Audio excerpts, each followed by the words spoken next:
Hello everyone, আসসালামু আলাইকুম। Welcome back to my YouTube channel Tanu cooking and blog চ্যানেলে সবাইকে স্বাগত। আজ আমি আপনাদের সাথে একটা ইউনিক স্টাইলের নাস্তার রেসিপি নিয়ে এসেছি। আশা করি আমার এই রেসিপিটা আপনাদের ভালো লাগবে। ভালো লাগলে লাইক শেয়ার কমেন্ট অবশ্যই করবেন। আজ আমার চ্যানেলে নতুন হয়ে থাকলে প্লিজ বন্ধুরা চ্যানেলটি সাবস্ক্রাইব করে আমার পাশে থাকবেন।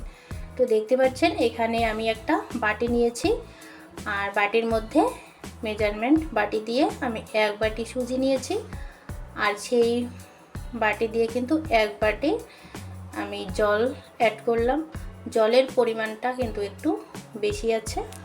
তো চামচের সাহায্যে একটু নেড়ে চেড়ে দিয়ে তারপরে ঢাকনা দিয়ে ঢেকে আমি কিছুক্ষণের জন্য সাইডে রেখে দেব।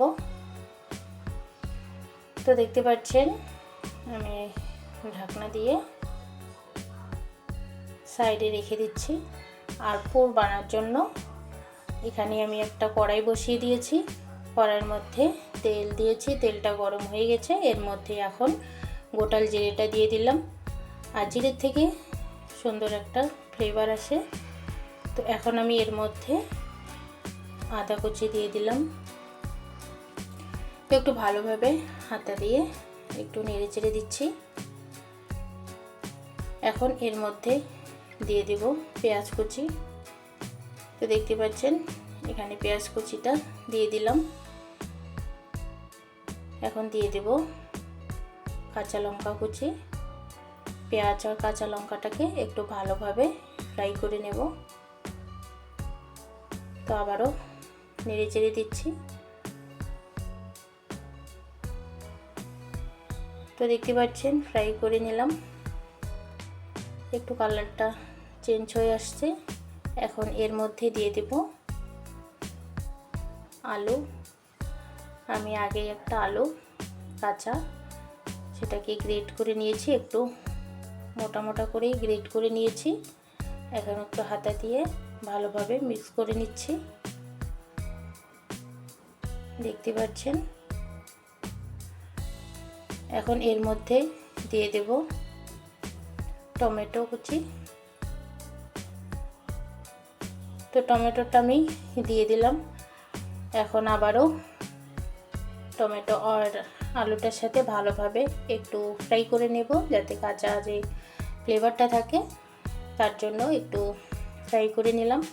এখন এর মধ্যে দিয়ে দেব স্বাদ মতো লবণ, আর চিলি ফ্লেক্সটা দিয়ে দিলাম। এখানে আমি কালারের জন্য লাল লঙ্কাটা দিলাম না, হলদি পাউডার, জিরে পাউডার এগুলো দিয়ে ভালোভাবে আবারও নেড়ে চেড়ে নেব। একটু সফট হয়ে আসবে।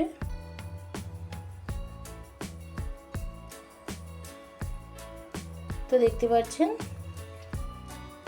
সফট হয়ে গেছে কিন্তু। এখন এর মধ্যে দিয়ে দিলাম ম্যাগি মশলা 1 চামচ আর 1 চামচ চাট মশলা। আপনারা চাইলে এখানে কিন্তু আমচুর পাউডারটাও অ্যাড করতে পারেন। তো দিয়ে আবারও ভালোভাবে মিক্স করে নিচ্ছি। তো মিক্স করা হয়ে গেছে। এখন একটা ঢাকনা দিয়ে ঢেকে আমি একটু রান্না করে নেব। আলু আর টমেটোটা একটু সফট হয়ে আসবে। তো দেখতে পাচ্ছেন সফট হয়ে গেছে কিন্তু পুরটা একদম রেডি হয়ে গেছে। এখন আমি এটাকে সাইডে রেখে দেব, একটু ঠান্ডা হবে। আর সুজিটা যে আমি ভেজে রেখেছি সেটাকে এখন একটু হাতা দিয়ে নেড়ে চেড়ে নিচ্ছি। আর এখানে এখন আমি আটা অ্যাড করব। তো ওই বাটি দিয়েই আমি 1 বাটি আটা নিয়েছি। তো অর্ধেক আটাটা দিয়ে দিলাম, বাকিটা রেখে দিয়েছি। এখন 1 চামচ গোটাল জিরে আর স্বাদ মতো লবণটা দিয়ে দেব।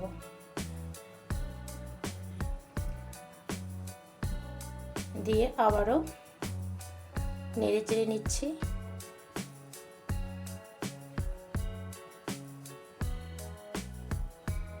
তো দেখতে পাচ্ছেন একটা চামচের সাহায্যে কিন্তু একটু নেড়ে চেড়ে নিলাম। নিয়ে এখন আমি হাত দিয়ে ভালোভাবে এটাকে একটা ডো তৈরি করব। তো আমার কিন্তু ওই আটাটাও লেগেছে এখানে। দিয়ে ভালোভাবে একটা ডো তৈরি করেছি। তো সেই ডো থেকে একটা লেচি কেটে এভাবে রুটির মতো বেলে নিয়েছি। দেখতে পাচ্ছেন কতটা মোটা, বেশি পাতলা করা যাবে না, একটু মোটা রাখতে হবে। আর একটা চাকুর সাহায্যে মাঝখানে একটু আমি এভাবে কেটে নেব। তো দুই ভাগ করে নিলাম। আর এখন এখানে সসটা দিয়ে দিচ্ছি। এভাবে সসটা লাগিয়ে দিলে নাস্তার টেস্টটা কিন্তু দ্বিগুণ বেড়ে যাবে, খুব সুন্দর লাগে কিন্তু খেতে। তো এক সাইডে কিন্তু আমি লাগিয়ে নিলাম, আর পুরোটা এখন আমি এখানে দিয়ে দেব। তো দেখতে পাচ্ছেন এভাবে করে পুরোটা সেট করে নেব। খুব সুন্দর একটা রেসিপি, আপনারা বাড়িতে অবশ্যই ট্রাই করবেন, একদম ঝামেলা ছাড়াই ঝটপট কম উপকরণ দিয়ে কিন্তু তৈরি করে নিতে পারবেন। তো দেখতে পাচ্ছেন একটু সেট করে নিলাম আমি পুরটাকে। এখন এক পাশ দিয়ে এভাবে করে সিঙ্গারার মতো কিন্তু আমি নাস্তাটা বানিয়ে নিলাম।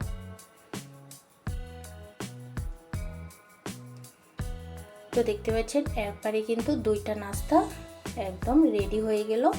আর এরকম করে সাইডটা আমি দুই হাত দিয়ে একটু প্রেস করে দেব। খুব ভালোভাবে কিন্তু এটাকে সেট করতে হবে। আপনারা চাইলে কিন্তু এখানে একটু জল দিয়ে এটাকে চিপকে দিতে পারবেন। তো এভাবে করে কিন্তু আমি কয়েকটা নাস্তা বানিয়ে নিলাম। দেখতে পাচ্ছেন দেখতে কিন্তু খুব সুন্দর হয়েছে। এখন আমি এই নাস্তাগুলোকে ফ্রাই করে নেব। ফ্রাই করার জন্য আমি আগে কড়াইয়ের মধ্যে তেল গরম করে নিয়েছি। এখন যে নাস্তাগুলো দিয়ে দেব। তো দেখতে পাচ্ছেন নাস্তাগুলো দিয়ে দিলাম। তো আমি এখানে দুইটা নাস্তা দিয়েই ফ্রাই করে নিচ্ছি। তো এই পাশটা হয়ে গেছে, অপর পাশটা এভাবে উল্টে দিচ্ছি। দেখতে পাচ্ছেন কত সুন্দর হয়েছে, খুব সুন্দর একটা রেসিপি, আপনারা বাড়িতে অবশ্যই ট্রাই করবেন। এটা বাচ্চাদের টিফিনে দেবে, একদম বাচ্চারা কিন্তু খুব খুশি হয়ে যাবে। এই নাস্তার রেসিপিটি কিন্তু বড় ছোট সবারই একদম পছন্দ হবে, একবার বাড়িতে ট্রাই করো। আর দেখতে পাচ্ছেন আমার নাস্তাগুলো ফ্রাই করা হয়ে গেছে। এখন একটা প্লেটের মধ্যে তুলে নিলাম। মাশাআল্লাহ, দেখো কতটা লবণীয় হয়েছে। দেখতে যতটা লবণীয় হয়েছে খেতেও কিন্তু অসাধারণ হয়েছে। বন্ধুরা বাড়িতে অবশ্যই ট্রাই করবেন। সবাই ভালো থাকবেন, সুস্থ থাকবেন। আল্লাহ হাফেজ।